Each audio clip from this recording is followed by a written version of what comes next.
एक दिन राजकुमार सिद्धार्थ अपने चचेरे भाई देवदत्त के साथ बाग घूमने के लिए निकल पड़े। सिद्धार्थ का स्वभाव कोमल हृदय का था, लेकिन देवदत्त झगड़ालू और कठोर स्वभाव का था। सिद्धार्थ के स्वभाव के कारण सभी उसकी बड़ाई करते थे, लेकिन देवदत्त की कोई नहीं करता था। इसी वजह से मन ही मन देवदत्त सिद्धार्थ से जलता था। बाग में दोनों घूम ही रहे थे, तभी अचानक उन्हें एक हंस दिखाई दिया जो उड़ रहा था। हंस को उड़ता हुआ देखकर सिद्धार्थ बहुत खुश हुए ही थे। तभी अचानक से देवदत्त ने अपने कमान पर तीर चढ़ाया और हंस की तरफ छोड़ दिया। तीर सीधा जाकर हंस को लगा, जिससे वह छटपटाकर नीचे गिर गया और घायल हो गया। सिद्धार्थ ने दौड़ते हुए हंस को उठाया और उसके शरीर से बहते हुए खून को साफ किया, फिर उसे पानी पिलाया। इतने में देवदत्त वहां पर आ जाता है और गुस्से से सिद्धार्थ की तरफ देखते हुए बोलता है, सुनो सिद्धार्थ, इसे मैंने तीर मारकर नीचे गिराया है। यह हंस मेरा है, इसे चुपचाप मुझे दे दो। सिद्धार्थ ने हंस की पीठ को सहलाते हुए कहा, नहीं, मैं इस हंस को तुम्हें नहीं दे सकता। तुम निर्दयी हो। इस बेचारे निर्दोष हंस पर तुमने तीर चलाया है।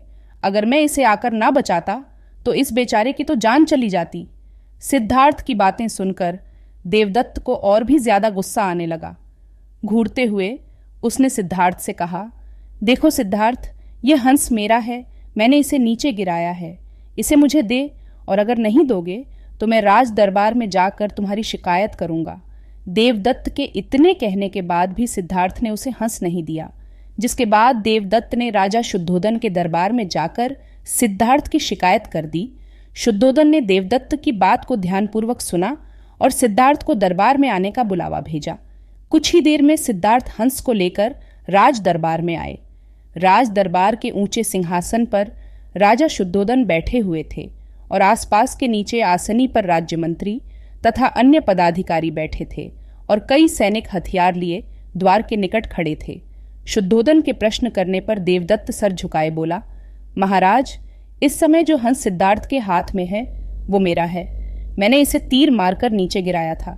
सिद्धार्थ ने उसे तुरंत उठाकर उस पर अपना अधिकार जमा लिया। कृपया मुझे मेरा हंस इससे वापस दिलाइए। फिर राजा शुद्धोदन ने सिद्धार्थ की ओर देखा और बोलने की ओर संकेत किया। सिद्धार्थ ने सर झुकाकर शांत स्वर में बोला, महाराज, ये बेचारा हंस एकदम निर्दोष है, बिना किसी को कष्ट पहुंचाया उड़ रहा था। तभी देवदत्त ने तीर मारकर इसे घायल कर दिया। मैंने इसका उपचार किया और इसके प्राण बचाए। मैं यह समझता हूं कि प्राण लेने वाले से अधिक प्राण बचाने वाले का अधिकार होता है। मैं आपसे प्रार्थना करता हूं कि यह हंस मेरे पास ही रहने दिया जाए। मैं इसे अच्छी तरह से स्वस्थ करके आकाश में उड़ा देना चाहता हूं। शुद्धोदन ने अपने सभासदों से विचार विमर्श किया। वो सभी एक ही स्वर में बोले, राजकुमार सिद्धार्थ का कहना बिल्कुल ठीक है महाराज। जीवन लेने वाले से ज्यादा बचाने वाले का अधिक अधिकार होता है। अंततः हंस राजकुमार सिद्धार्थ के पास ही रहने देना चाहिए। राजा शुद्धोदन ने सभासदों की बात मान ली और फिर उन्होंने सिद्धांत को अपने साथ हंस ले जाने की अनुमति दे दी। अगर आपको मेरी वीडियो अच्छी लगी हो तो ऐसे ही और वीडियो देखने के लिए इस चैनल को लाइक और सब्सक्राइब करें और बेल आइकॉन को दबाना ना भूलें, ताकि आप मेरी वीडियो सबसे पहले देख पाएं।